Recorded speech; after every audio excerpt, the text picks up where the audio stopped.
जय हिंद। सबसे पहले एक वार्निंग भैया, पाकिस्तान के लोग इस वीडियो को न देखें तो ही अच्छा है, क्योंकि इस वीडियो में हम बताएंगे कि कैसे हमारे भारत के वीर सिपाहियों ने 2 सैनिकों ने मिलकर पाकिस्तान के 93,000 फौजियों को घुटने टेका दिया था और दुनिया का सबसे बड़ा हार हुआ था और भारत के 2 सैनिक मारे गए थे लोंगेवाला में।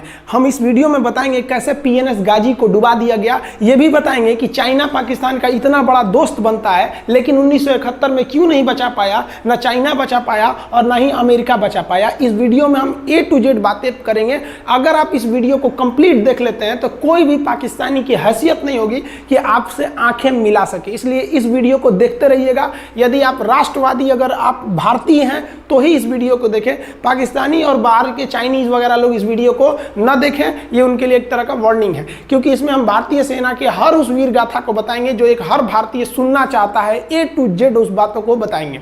पाकिस्तानी इस वीडियो को क्यों ना देखें, तो भैया आप देख लीजिए यहाँ क्यों ना देखें, क्योंकि हम आज चर्चा करने वाले हैं इसकी, और इसका नक्शा किससे मैच करता है आप देख रहे हैं। If you don't believe then go on Google.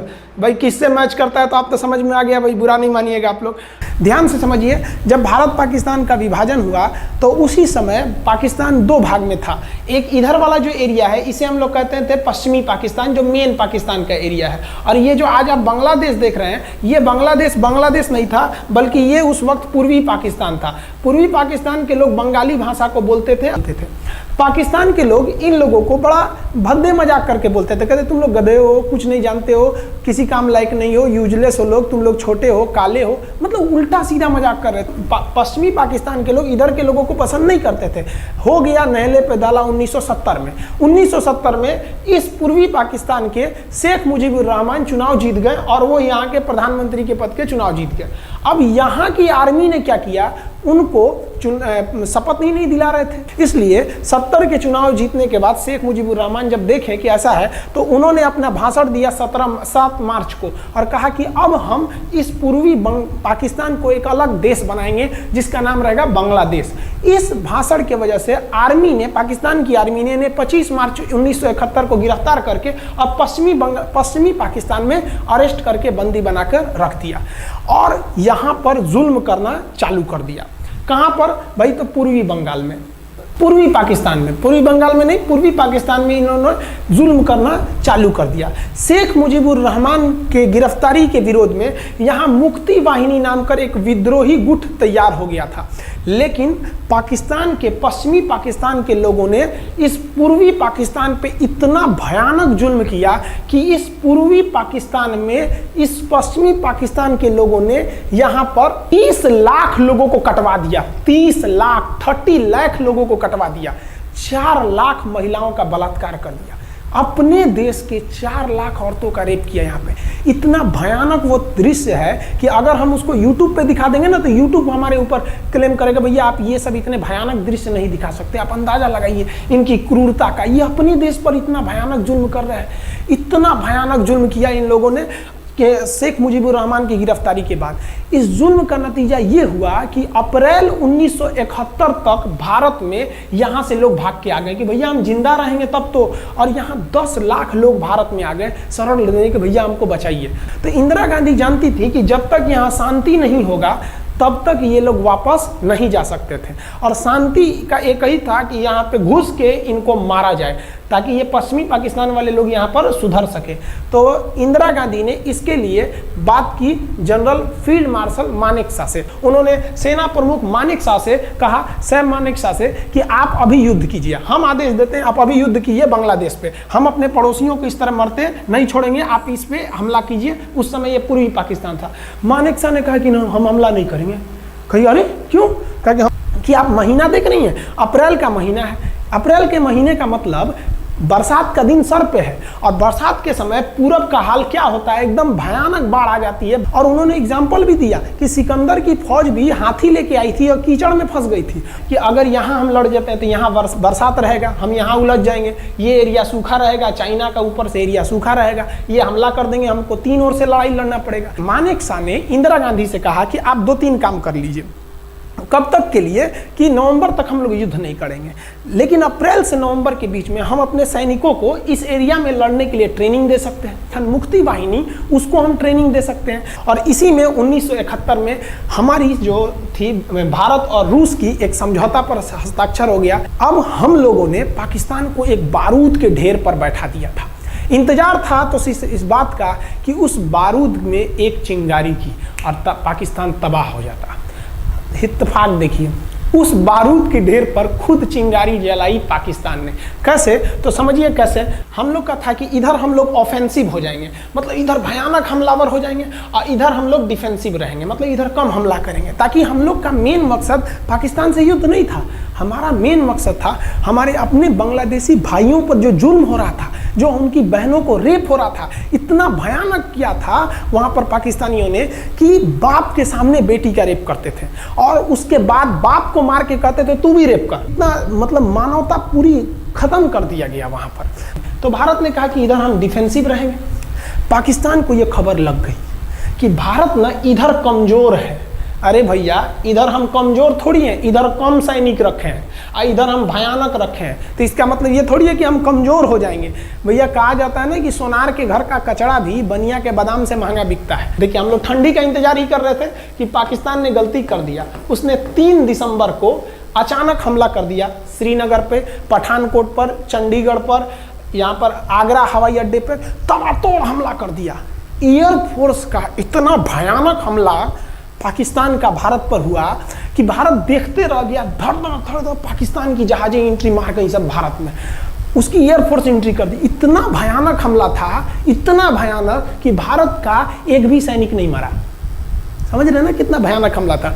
अरे भाई, आप यहाँ पर घुस जाएंगे हमारे देश में तो क्या हो जाएगा भैया? मूस मोटैयन लोढ़ा हुईन, हाथी घोड़ा थोड़े हुईन। भारत तो इसी का इंतजार कर रहा था। देहात में कहावत कहा जाता है कि रोए के रानी तले आँखिए खुदा गई।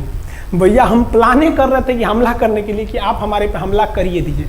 अब विश्व का भी दबाव नहीं आएगा हमारे ऊपर कि भैया हमला तो आपने किया है, अब हम लोग छोड़ेंगे नहीं। भारत एकदम दृढ़ निश्चय कर लिया।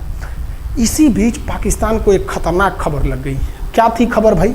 तो देखिए, पाकिस्तान को खबर लगी कि भारत की ज़्यादातर फौज इस पूर्वी पाकिस्तान की ओर डिप्लॉयड है और यहाँ राजस्थान के जैसलमेर जिला में एक जगह है लोंगेवाला। उस लोंगेवाला में केवल और केवल 120 फौजी हैं। और अगर पाकिस्तान ने सोचा कि 120 फौजियों को हम रातों रात मार देते हैं तो उस समय एयरफोर्स रात में लड़ाई नहीं कर सकती थी, इसलिए इन्होंने लोंगेवाला में एंट्री मार दी। पूरी भयानक टैंक लेकर, फौज लेकर, इन्फेंट्री लेकर, और उसको वो लोग लोंगेवाला में घुसने के लिए चल दिए।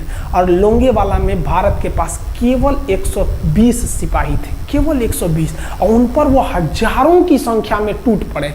लेकिन घबराना नहीं चाहिए, क्योंकि चींटियां तादाद में कितनी भी क्यों ना हो जाए, गन्ना घसीट के नहीं ले जा सकती हैं। लोंगेवाला में जो ड्यूटी थी उस समय कुलदीप सिंह चांदपुरी जी का। कुलदीप सिंह चांदपुरी सरदार हैं, आप देखे होंगे बॉर्डर मूवी में इनका रोल सनी देओल ने किया है। अब ये कुलदीप सिंह, ये भैया पंजाबी सिख, अब ये लोग 1.25 लाख से नीचे कुछ सोचते ही नहीं है। चिड़िया नू में बाज लड़ावा, गिद्दड़ नू में शेर बनावा, और 1.25 लाख नू एक लड़ावा, तब गोविंद सिंह नाम रखावा। खबर आया कि आपसे जो लड़ने आ रहे हैं ना पाकिस्तान की ओर से, वो ब्रिगेडियर तारिक मीर आ रहा है। उसके पास टैंक है, 2800 फौज है, बहुत ही तेज रफ्तार से आ रहा है।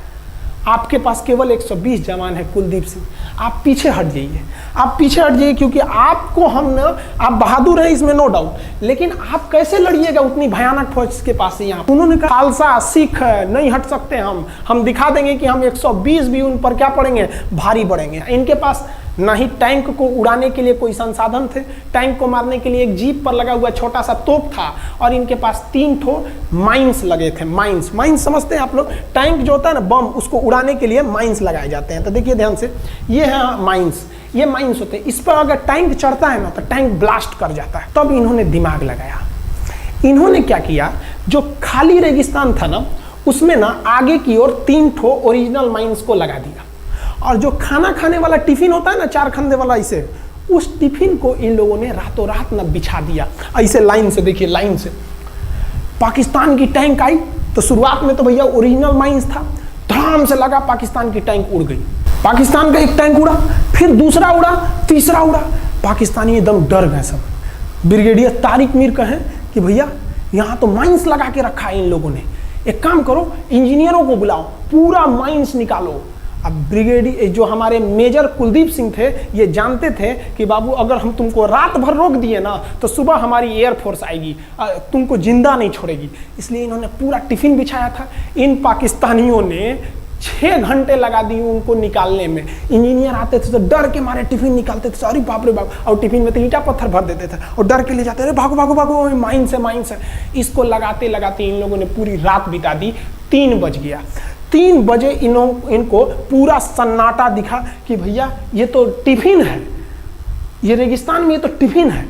अब उन्होंने कहा कि आदेश दिया कि हमला करो। तो कुलदीप सिंह जो थे चांदपुरी, उन्होंने बालू के बीच में ऐसे गड्ढे बना रखे थे और अपने फौजियों को ना 2 किलोमीटर एरिया में बिछा दिया था, एक उधर एक इधर एक इधर। तो चारों ओर से फायरिंग होती थी। पाकिस्तानियों को लगी ना कि भैया हमको गलत इंफॉर्मेशन मिल गया है, 120 गो मिल के ऐसे थोड़े मारेगा सब। सोच रहा उधर से गोली इधर से गोली, धड़ाधड़ बम गोला दारू सब चल रहा है यहाँ पर। इतना भयानक कहीं कोई 120 आदमी मिल के ऐसे मारता है? नहीं भाई, इतना भयानक सुनसान एरिया में कहाँ से कौन मार रहा है? एकदम तबाही मचा दिया। कुलदीप सिंह चांदपुरी ने क्या तबाही मचाया था आप देखना चाहते हैं तो देखिए उन लोगों ने क्या तबाही मचाया था। ये है पाकिस्तान का टैंक, ये धज्जी उड़ गया था टैंक का, थुथुर तूर दिया इसका यहाँ पे। ये देखिए टैंक का, पाकिस्तानी देख रहे हैं कि भैया सब चक्का उक्का फेंका गया। बताइए ये चांदपुरी साहब को ऐसा करना चाहिए? ये कोई वीडियो गेम खेल रहे हैं? मार के धज्जी उड़ा दिया। अरे पाकिस्तान बच्चा है, अपने बच्चा है, बिगड़ गया, आराम से मारिए। ऐसे एकदम धज्जी उड़ा दिए हैं बेचारा सबको। पाकिस्तान के टैंक को धज्जी उड़ा के उस पर भारतीय सैनिक खड़ा होकर फोटो खिंचवा रहा था। फोटो खींचे फोटो खींच, उस समय सेल्फी नहीं था ना, आगे से फोटो खींचना। फोटो खींच, यहाँ पे आने वाली पीढ़ियों को ये प्रेरणा देगी। बताइए इतना सुंदर गाड़ी लेके आया था पाकिस्तान मारने के लिए। हाँ बेचारा ऐसे मारा जाता है? हाँ अरे ब्रिगेड मेजर साहब आप भी बच्चा है, बच्चा को थोड़ा आराम से मारिए। देखिए इसका थोबड़ा बिगाड़ दिया गाड़ी का। ओहो, ऐसे नहीं मारना चाहिए, लेकिन क्या कीजिएगा, बच्चा बिगड़ जाता है तो धोना ही पड़ता है। ये हाल कर दिया रात भर में। सोचिए रात में इतना बुरा मारा, दिन में दिखता तो पूछ डाल रहा पूरा। एकदम भयानक तबाही मचा दिया मेजर कुलदीप सिंह चांदपुरी ने। इनके आगे कौन खड़े थे? ब्रिगेडियर पाकिस्तान के ब्रिगेडियर साहब। ब्रिगेडियर साहब को कहने लगी भैया ये तो बहुत बुरा मार रहा है सब। तब तक हो गया सुबह, और सुबह के वक्त हमारे जो हंटर जहाज थे, उस समय जो जहाजें थी वो हंटर जहाज थी। ये हंटर जहाजें रात में नहीं उड़ सकती थी लेकिन दिन में उड़ सकती थी। रात भर तक कुलदीप सिंह चांदपुरी ने ऐसा कूचा पाकिस्तानियों को, इतना कूच दिया कि भोर हुआ तो बाकी का कसर पूरा कर दिया हमारे हंटर विमानों ने। ये हंटर विमान जब आए सब तो इतना भयानक तबाही मचाए सब पाकिस्तान के जहाजों का कि आप हुलिया देखेंगे ना, पाकिस्तान के टैंक का ऐसे पड़ गया। ये सब टैंक पूरा तबाह हो गया है, सब पूरी तरह ध्वस्त हो गया इतनी भयानक युद्ध में। 3 तारीख को पाकिस्तान ने हमले की शुरुआत की और ये 4 तारीख का शकल देखिए पाकिस्तान का। इतना भयानक धज्जी उड़ा दिया पाकिस्तान का जिसका कोई हद नहीं। पाकिस्तानियों को दुम दबा के भागना पड़ा। ब्रिगेडियर साहब भागे, कहें कि भाग भैया न तो ये सब जान ले लेगा सब। हम लोगों ने पाकिस्तान के टैंकों को अपने यहाँ रख लिए हैं म्यूजियम में। आज भी जाके देखिएगा ना तो इन टैंकों को डर के मारे पाकिस्तानी छोड़ के भाग गए कि भागो भाई यहाँ पर। ये 120 जवानों का जलवा था। और पाकिस्तानी कहते हैं कि हिंदुस्तान के लोग क्या लड़ेंगे? अरे भैया हम चीन पे वीडियो बनाए थे, आप पे नहीं बनाए थे, जो आप लोग हम लोग को बोल रहे थे कि पाकिस्तान हिंदुस्तानियों की औकात नहीं। देखिए अभी हम आपको औकात दिखाते हैं आपकी। ये आपका टैंक है, आके ले जाइए, हिम्मत है तो लेके जाके दिखाइए यहाँ पर। हाल तो ये हो गया था ना कि हम लोगों ने जो पाकिस्तानियों की जान ली थी ना, डर के मारे वो लाश उठाने नहीं आए थे, लाश को गिद्ध खा गए थे सब। हम लोग बोल रहे थे कि भैया हम गोली नहीं चलाएंगे, लाश लेके चल जाओ। हम नहीं जाएंगे, तुम लोग रेगिस्तान को कब्रिस्तान बना दिए हो। रेगिस्तान को कब्रिस्तान हम लोग हमला करने आए थे, शुरुआत तो तुमने किया था यहाँ पे।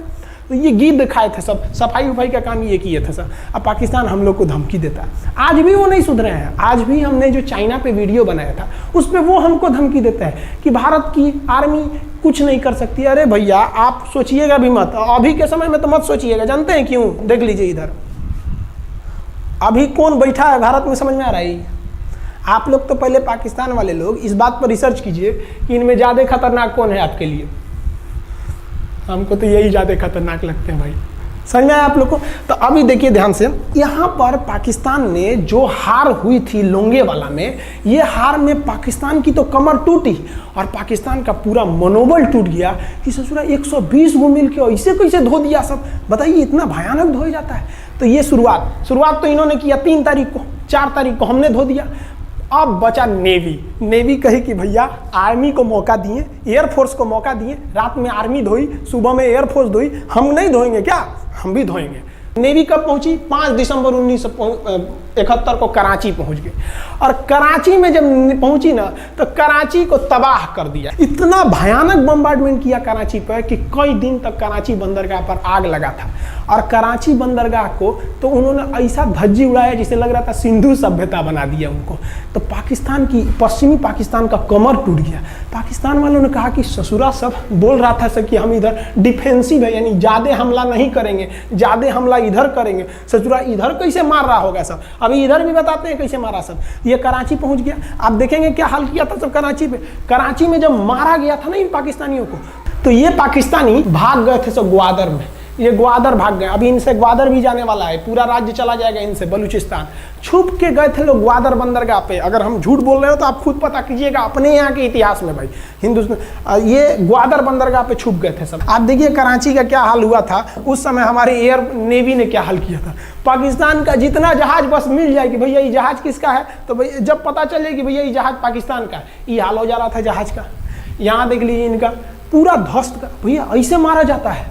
हाँ, अरे भाई बच्चा को बच्चा की तरह मारना चाहिए। इंडिया की नेवी ने भी हद कर दिया। बताइए इस तरह मारा जाता है?